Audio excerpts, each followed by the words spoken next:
We're in the holding area as the cars are forming up and ready to go out onto the grid for race 2. Graham Seeger's modified GTV starts at the front of the grid, ahead of the 2 Power Trophy cars of David Messenger and Paul Webster.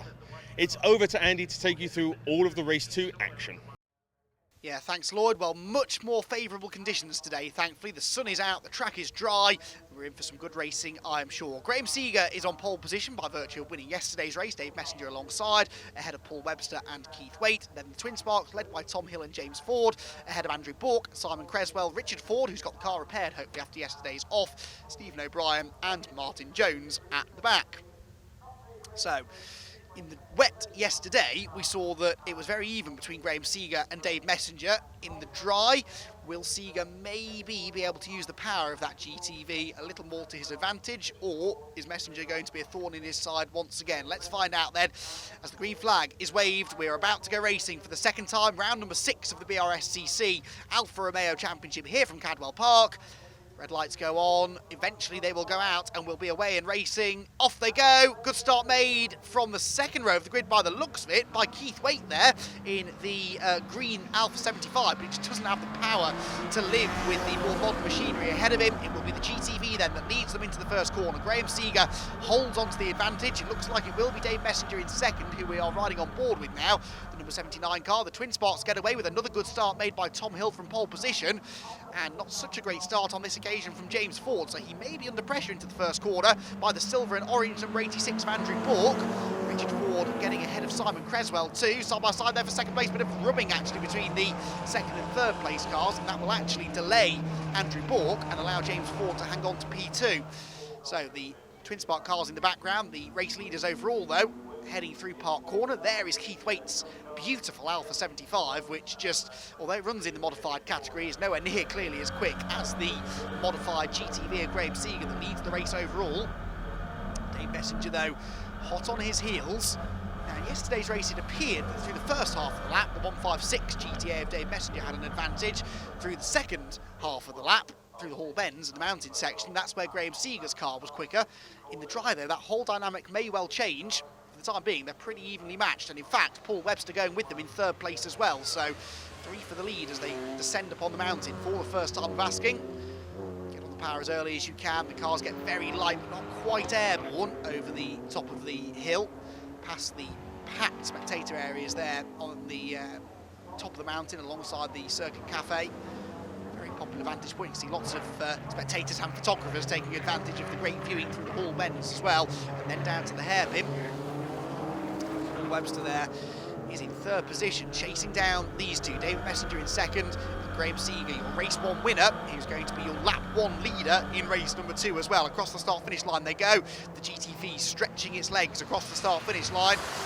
2 156 is behind, doing their very best to keep up at this stage of the race, I think. But Seeger is in pretty strong form this weekend at Cadwell Park, and you get the impression to get in this second race. Over the hill they go. You can see the speed visibly up compared to yesterday's wet race. The battle really is one for second place now, because Paul Webster is very much up for the fight here. Remember, he qualified on pole for the first race, but didn't manage to stay there for very long. Dropped down to third on the opening lap, and was never really quite able to keep up with the top 2. Towards the end of the race, he was getting quicker though.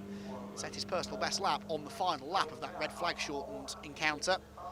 But he ought to be able to maybe show a bit more of that qualifying pace now in these much more favourable conditions. Down through Mansfield, back into view. And again, through the first part of the lap, the lead gap comes down, but then they get to the Hall Bends, and that is where the GTV seems to excel.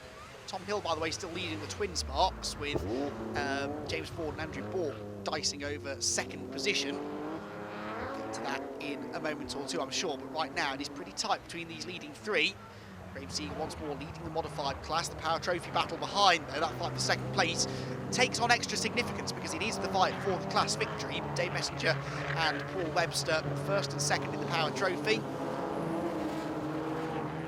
car into the final corner. All of the cars looking a lot more settled on this occasion compared to the very treacherous conditions yesterday. Across the line then, red number 79 car of Dave Messenger in second place as they go on to the third lap of the race. On board with Dave now, real veteran of this championship, turns his way through Charlie's. Very smooth driving style that Dave Messenger has. We've spotted this before. Need maybe to find a little bit more speed here to hang on to second place, because Paul Webster is maybe close enough now to get a bit of a toe of the hill and challenge potentially for the class lead into Park Corner, but Messenger is good on the brakes. He still feels the need to defend a bit though. Look, drives down the middle of the road, and you can see as soon as you do that, you block the opportunity for a dive in either direction, either to the inside or the outside for the car behind, because it's such a narrow circuit here at Cadwell Park. Pretty sure it's the narrowest circuit in the country, more or less, and it's uniformly narrow as well. It doesn't get wider and narrower at different parts. It's just narrow the whole way round, and that means that overtaking really requires, on most cases at least, a mistake for the car in front of you to open the door. It's difficult to prise that door open yourself without maybe resorting to a bit of contact, which I'm sure these drivers won't feel the need to do. Mountain again. Using a bit of the curb there through the left-hander, staying well away from the big sausage curb on the right-hander though, because that will unsettle the car going up the hill. And if ever there was a sequence of corners that you don't want to be unsettling the car through, it's through the mountain and the Hall Bends at Cadwell Park. You can see why this circuit has gained its nickname as the mini Nürburgring, the UK's answer to the Nürburgring. It's exceptionally tight, technical, lots of undulation, lots of blind corners, and perhaps the thing it has most in common with the Nordschleife is that it is very unforgiving. If you go off, the barriers are very close by. There's no gravel traps, there's certainly no tarmac runoff areas, but the drivers enjoy that. They enjoy the challenge that that presents. You're not going to get away with a moment here without doing some damage to your car, as we saw for Richard Ford in the first race when he had that rotation at the first corner. It was a fairly harmless spin, but unfortunately it did a lot of damage. This then the fight for second place in the Twin Sparks, and it's side by side here. Andrew Bork and James Ford side by side, and Bork is going to go through, dives around the outside. That gives him the inside line for Charlie's, and he will now try and set off after Tom Hill. But you can see the white car in the background there. That is Tom Hill, your Twin Spark leader, and there the three-way fight for second place comes through, with now Andrew Bork into second position. For second place overall though, it is still the red, white and green number 79 car of Dave Messenger, fending off Paul Webster, who's looking more and more anxious to get this move done now. I think he feels he's quicker, but he just can't quite find a gap. He's looking to the inside down at Mansfield.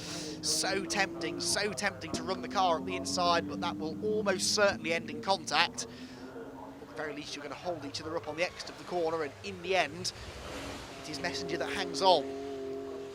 This is a brilliant battle though between the two of them. It's allowing Graham Seeger to pull away, but in a way they won't really be too bothered about that, because this is still for the class lead, and that is very much their priority this weekend. They know that Seeger in the drive will have the pace in theory to pull away and win the races overall, but for the Power Trophy element, it is an awful lot tighter.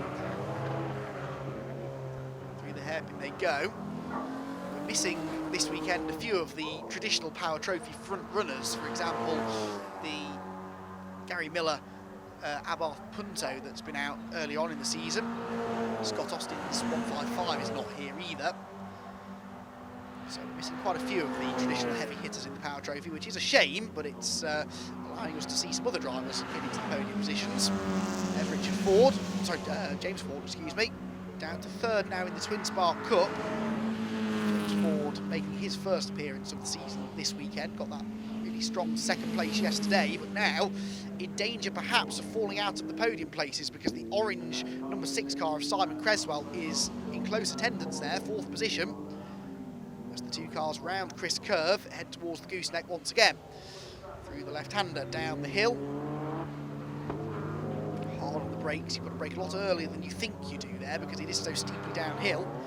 Getting the cars stopped is not easy. These are not the lightest of cars either.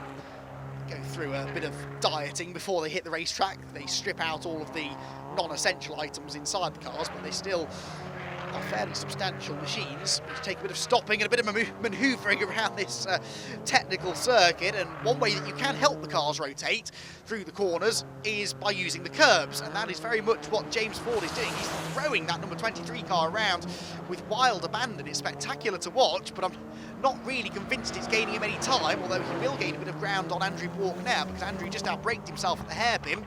That might just allow those two to get a bit closer. Yes, it has. Headlights ablaze for James Ford as well, so he feels that he's quick enough to find a way back into second place here in the tow as they come across the start-finish line. These cars very evenly matched. The championship coordinators do a great job of regulating the cars, making sure that there's no advantage really within each individual class at least. And it all comes down to the drivers, and James Ford was the quicker of these two drivers out of Charlie's that time. He was also the quicker of these two drivers in qualifying, albeit by a tenth and a half, so not a huge amount to choose between the two of them. And that is being borne out again in this race as James Ford throws everything he's got here at Andrew Bork to try and get back into second place in the Twin Spark Cup. But every move that he goes for that doesn't work delays him and drops him further into the clutches of Simon Cresswell. It's always so difficult to be the middle driver in a trio, because you're attacking and defending at the same time. I thought for a moment maybe James was going to have an attack on the inside at Mansfield, but again, the car's evenly matched in a straight line, and also evenly matched under braking, it would seem, because he wasn't able to brake any later than Andrew Bork was. Carried more speed off the corner though, and Bork feeling the need to defend into the mountain. Now that is far from ideal, because it will really compromise your exit speed, so in theory, the advantage could be with Ford on the exit, but he's a bit scrappy as well. So no real ground gained. If anything, he once again falls a bit closer now to Simon Cresswell's orange machine behind. As you can see, these cars beautifully prepared, beautifully turned out though. A lot of care and attention goes into the preparation of these cars by the drivers and the teams respectively. The Scuderia Bianco squad, for example, running James Ford's car, they're one of the most experienced teams in Alfa Romeo racing in the UK. They will see now that their man has just dropped a little bit further back from Bork once again, so he's got some work to do. There's no doubt that at certain parts of the circuit, James Ford is quicker, but you can be sometimes a second a lap quicker than somebody else and just not able to find a way past them because of the narrow nature of this circuit. You see Ford is perhaps got that car set up a little bit softer at the rear as well. It is really oversteery, but it seems quite manageable. Quick in a straight line as well. Look, with that toe up the hill, he closed right in, but get to the inside again through Park Corner. And then back through Chris Curve again towards the gooseneck. Really spectacular part of the circuit there as the cars appear into view, sliding out to the edge of the road, but hopefully not over it. And then onto the brakes again. You never get a moment to relax around this circuit, especially when you're in a battle like this one, where there are millimetres separating front and rear bumpers, and one mistake for Andrew Bork here particularly could cost him 2 positions, because you have to imagine that if James Ford opens the door, then Simon Cresswell is going to be fairly eager to follow him through it. I love watching these cars through that first part of the Hall bends, particularly the red car there, the third place in class, James Ford. Back to the Power Trophy leaders now. Dave Messenger still keeping Paul Webster at bay by much the same margin as he has been for most of this race, really.